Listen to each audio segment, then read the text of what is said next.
Queremos cumprimentar todos os nossos amados e queridos irmãos com a paz de nosso Senhor e Salvador Jesus Cristo. É com muita alegria que nós damos continuidade aos nossos estudos bíblicos das lições CPAD. Nós estamos estudando Escola Bíblica Dominical.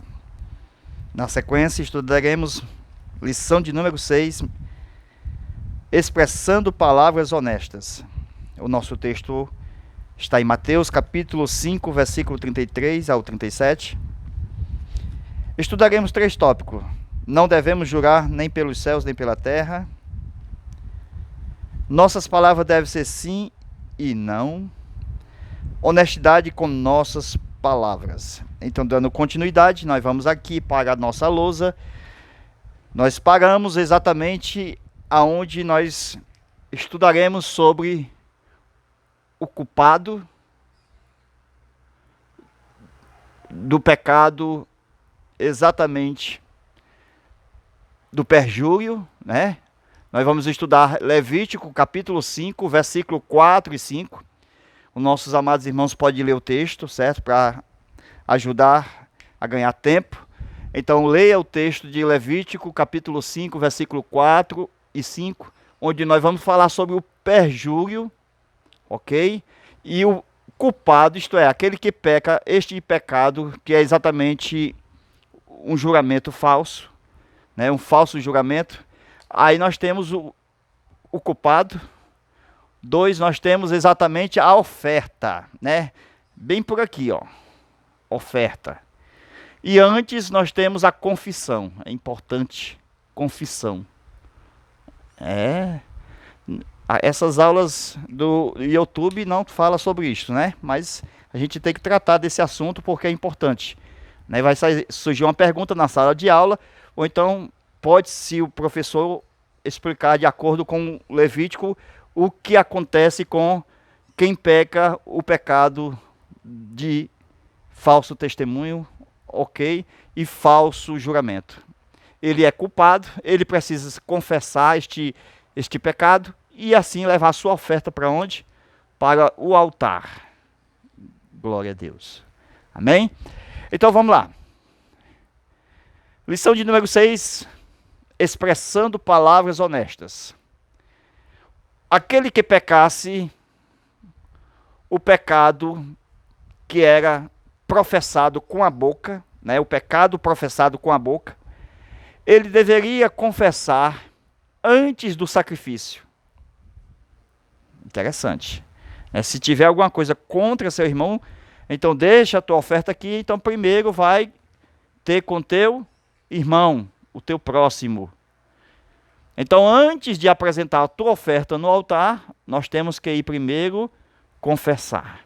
Ok? Amém? Então veja aqui, aos passos. O pecador, a confissão e o culto. O pecador, a confissão e o culto. Oferta. Aí nós temos o animal que é apresentado exatamente pela culpa do pecado. Então, vai haver, número 1, um sacrifício. Vai haver, número 2, um holocausto.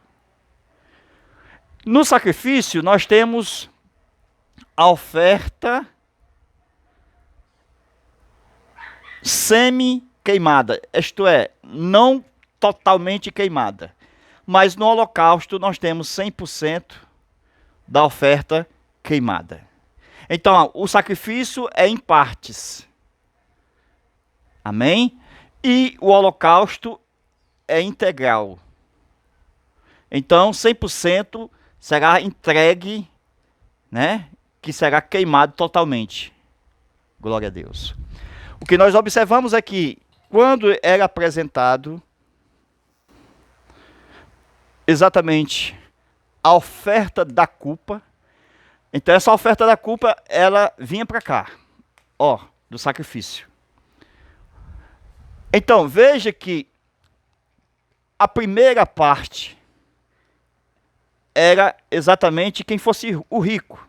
E a segunda parte, para nós diferenciarmos aqui a lei, né, para aqueles que tinham posse, condições financeiras, e para as pessoas que não tinham condições financeiras, o pobre. Aí nós temos o rico de um lado e o pobre de outro. Então a lei vai requerer a oferta do rico e também vai requerer a oferta do pobre. Porque tanto o rico como o pobre, ele faz também os seus pecados. Ele comete seus pecados de perjúrio, ok? Então veja que o rico, ele apresentava exatamente o que, ó? Uma cordeira ou uma cabrita. Interessante que a cordeira é fêmea. Presta atenção aí. Por quê? Porque a oferta, por si só, fala de multiplicação. E se fala de cordeira e não cordeiro, nós estamos falando de quem? É da igreja. Por quê? Porque os dois não se casam? Não tem o noivo e a noiva que se casam? Então Jesus é casado com a igreja. Então o cordeiro é Jesus. A cordeira é a igreja. Vamos explicar isso aqui. Então, isso aqui é tipologia. Então veja que era uma oferta, certo? Que se multiplicava, porque era a fêmea. Aí nós temos Levítico capítulo 5, versículo 7. Que a parte da lei que requeriria também a oferta do pobre, que pecasse esse pecado de perjúrio, veja só, ele tinha que apresentar o quê? 2 pombinhas. Então, uma seria para o holocausto, totalmente queimada, a outra seria para a sua culpa do perjúrio. Ou seja, o pecado da nossa lição, que nós estamos tratando da falta de honestidade, né? O falso juramento. Aí no sacrifício era queimada em parte interessante. Que no sacrifício não era partido totalmente aquela ave, aquela pombinha. Então nós temos mais um aqui, ó. Se nós temos a cordeira, interessante isso aqui, viu? É forte, viu? A igreja. Então, o tipo da pombinha igual Espírito Santo. Amém? Glória a Deus. Ninguém vai explicar isso aqui para vocês, não. Isso aqui é coisa excelente. E nós temos aqui o altar, tipo de Cristo. Glória a Deus. Então nós temos a intercessão da igreja, a intercessão do Espírito Santo que ajuda as nossas fraquezas. Amém? Por quê? Porque era o infrator, o perjúrio, o culpado que tinha que morrer aqui. Mas Deus fez uma lei para livrar ele da condenação. Para livrar ele da morte. Então apresenta, meu filho, uma cordeira. Apresenta, olha, meu filho, uma pombinha. Entrega no altar. O sacerdote vai fazer a cerimônia. Deus vai te perdoar. Glória a Deus. Não é lindo? Isto na lei. Glória a Deus. Então a igreja tipificada na cordeira é o Espírito Santo em defesa daqueles que são mais pobres. Glória a Deus. Então, nós temos a igreja e o Espírito Santo como quem? Aquele que ajuda a todos chegar até Cristo. Então, a igreja e o Espírito Santo se tornam um, porque é uma obra evangelizadora que leva o pecador, o culpado, até o Calvário, mediante a oferta. Glória a Deus. Então veja que a Bíblia mostra, irmão, que vai haver perdão para o perjúrio se ele usar legitimamente esta lei de Levítico capítulo 5. Aonde nós vamos ter o perdão através de quem? De Cristo, mediante a intercessão do Espírito Santo e a igreja. A igreja diz vem, o Espírito Santo diz vem, e aquele que ouve diga venha. Então a gente percebe que haverá perdão com a ajuda dos intercessores. O perjúrio, ele pode ser o quê? Perdoado por Deus. Glória a Deus. Então veja que essas ofertas de cordeira e de pombinha, era apresentado exatamente o seu sangue. Tirava o sangue e era colocado aonde esse sangue? Presta atenção. Aqui é o altar. Olha aqui o altar de sacrifício. Ele ficava aqui, ó. Tabernáculo de Moisés, né? Para vocês verem, certo? Ele ficava bem aqui, esse altar de sacrifício. E aqui era a bacia. Então esse altar ficava aqui, ó. Esse altar era esse. Tinha 4 pontas, certo? Então, em vez do perjúrio morrer aqui, Deus disse: coloca uma cordeira em sacrifício. Ou seja, oferta pelo teu pecado. Glória a Deus. Não é o teu sangue que vai ser derramado. Devia ser. Mas eu te amo. E assim eu coloco um animal no seu lugar, até que venha um homem perfeito que tire o teu pecado. Louvado seja Deus. Então o sangue era espargido aqui nas paredes do altar. Está em Levíticos, capítulo 5. É uma aula maravilhosa. E também o resto que sobrasse era espargido no pé do altar. Glória a Deus. Aleluia. Glória a Deus. Então a gente percebe que agora vem uma revelação forte. A Maria, mãe de Jesus, depois que ela apresentou Jesus no templo, depois dos 33 dias de purificação que ela passava após parto, ela apresentou uma oferta de culpa por si. Por si. Então Maria apresentou uma oferta de culpa, o texto diz.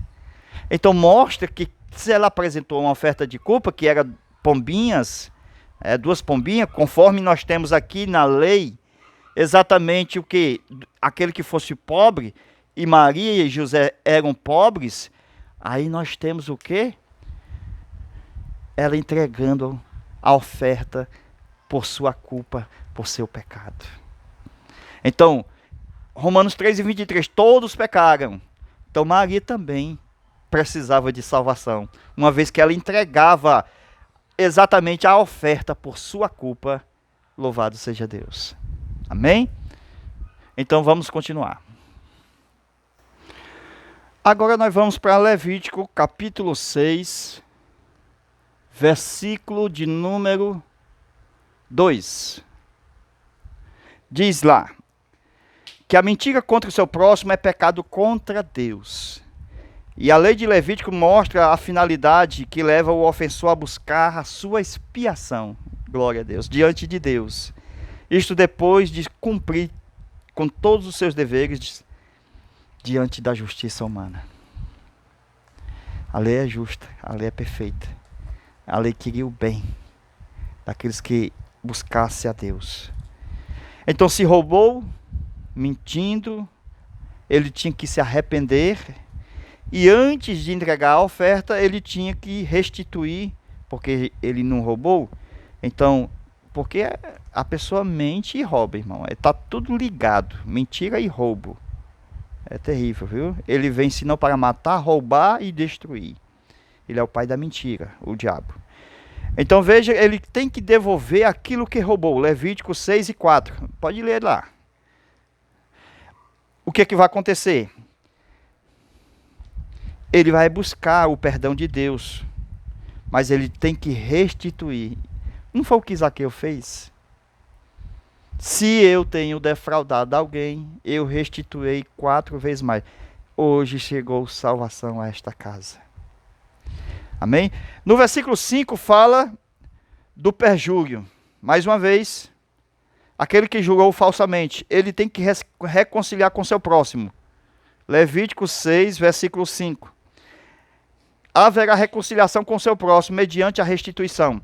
Isto é, ele tem que devolver aquilo que estava nas suas mãos, que não era dele, de forma integral, né? 100%. Mas ele tinha que indenizar 20% a mais. Então tinha mais isso aqui, a indenização. Então esse 20% seria 1/5 desse valor, do integral, daquilo que ele estava em posse, que não era teu, era do próximo.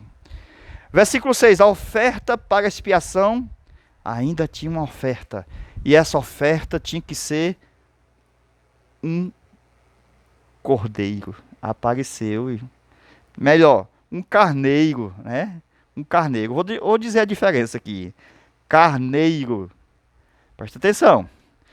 Aqui está escrito um carneiro, no texto de Levítico 6, verso 6. Um carneiro. Agora, qual é a diferença quando eu leio na Bíblia carneiro e cordeiro? Porque carneiro está referindo-se diretamente a Israel. Jesus morreu para Israel. Mas cordeiro, Jesus morreu para as nações, para o mundo. Amém? Isso aqui é uma cerejinha do bolo. Glória a Deus. Então veja que ele apresentava um carneiro para a sua culpa, e além de reconciliar. No versículo 7 do capítulo 6, certo? Nós temos que o sacerdote faria expiação, e agora o pecador será perdoado das transgressões que cometeu. Então, na lei, né, se ele obedecesse a Deus, de acordo com a entrega da oferta, exatamente antes se arrependendo do seu pecado, restituindo, ele era perdoado. Glória a Deus. Amém?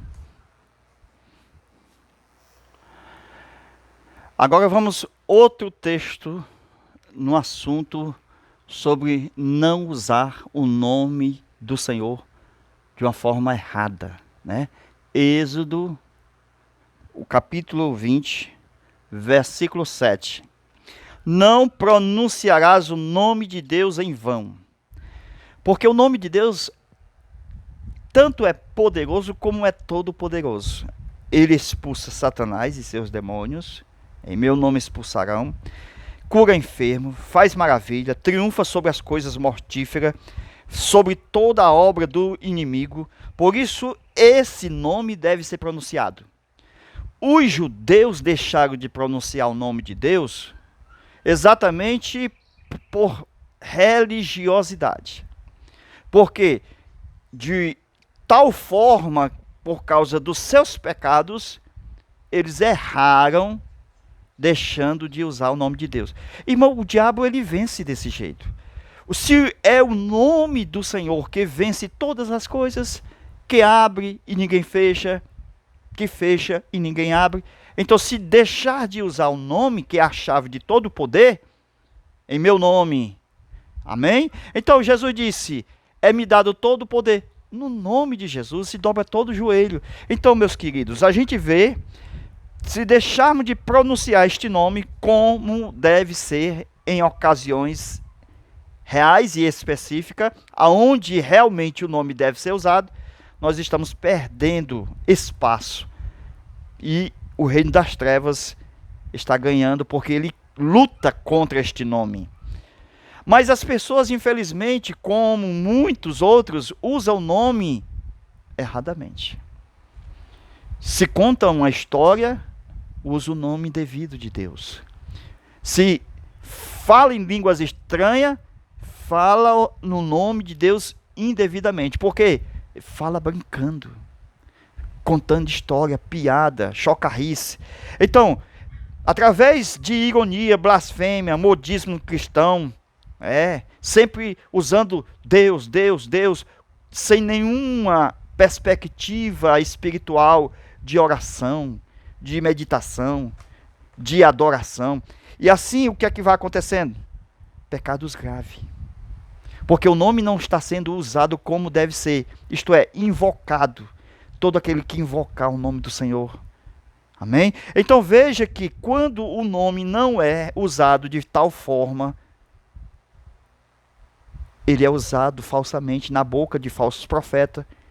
Ele usa o nome de Deus e as suas profecias não se cumprem. Falsos profetas. E essas pessoas estão em grave pecado. Não é porque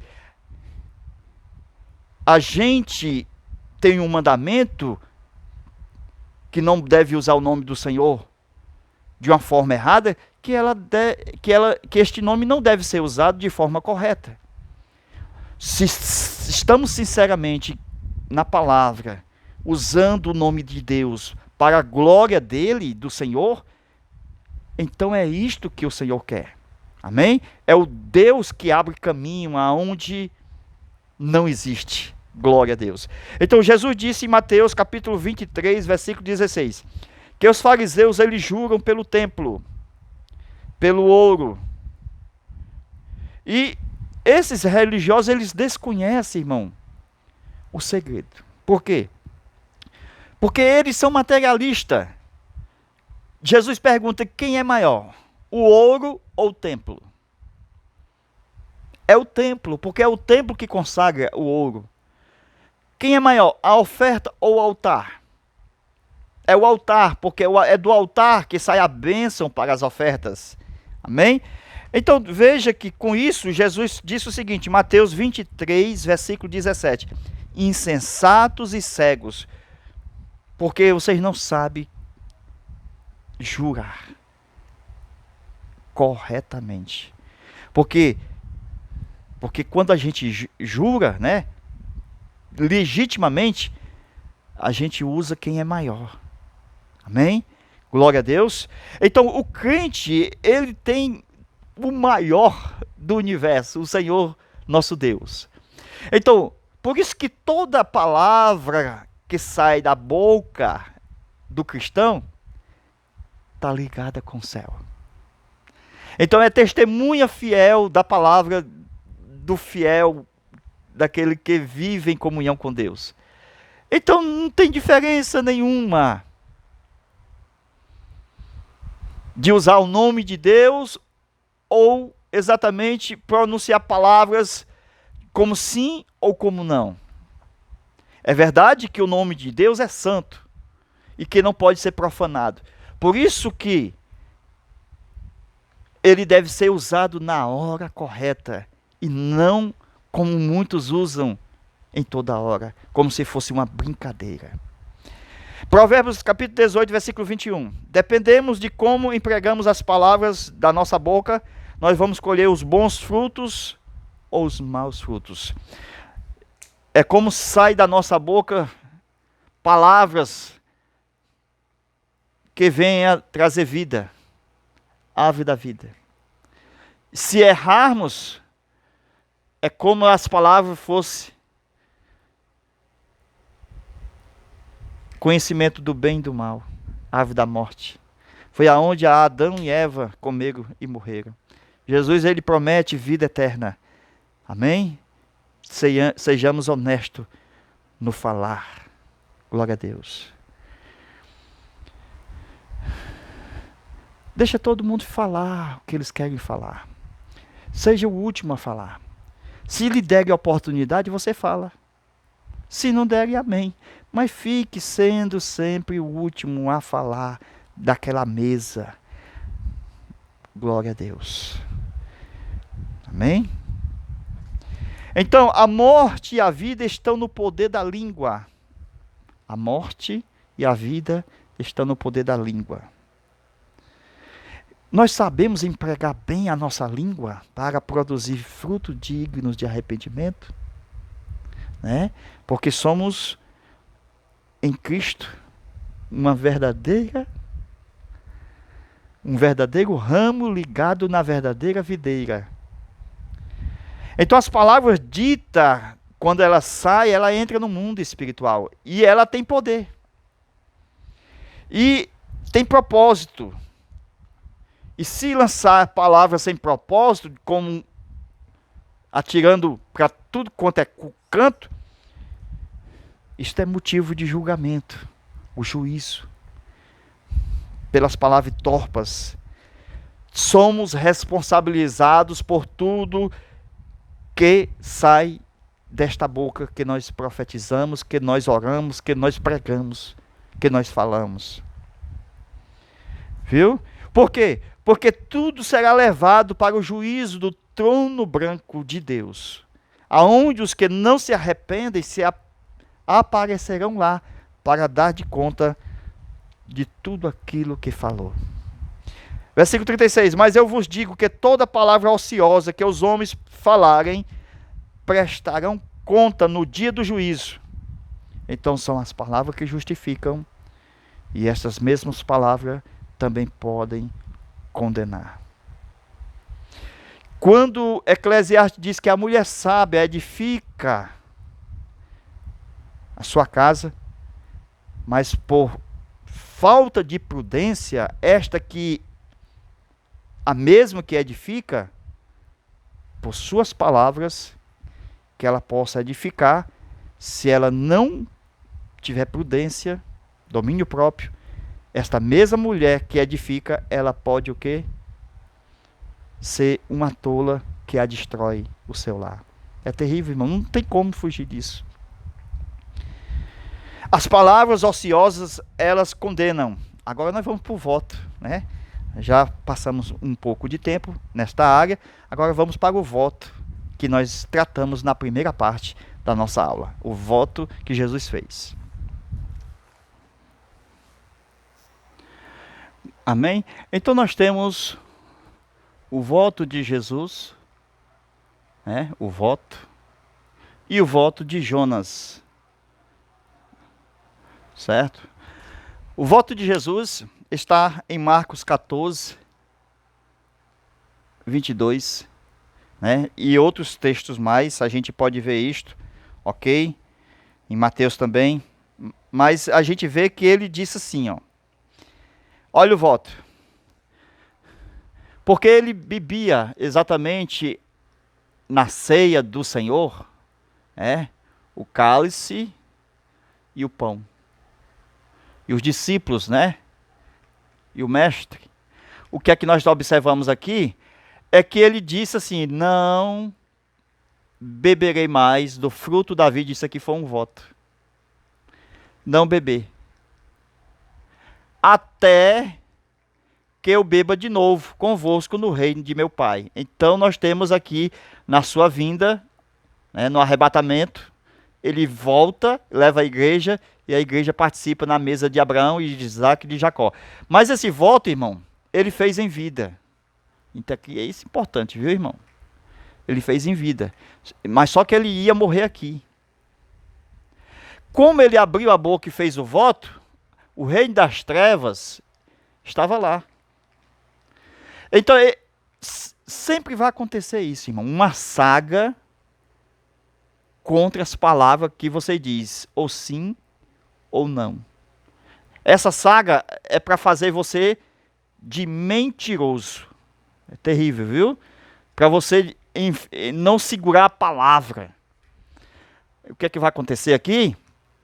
É que o diabo vai tentar Jesus aqui, antes dele morrer nesse voto. Porque o voto era não beber. O que é que vai acontecer?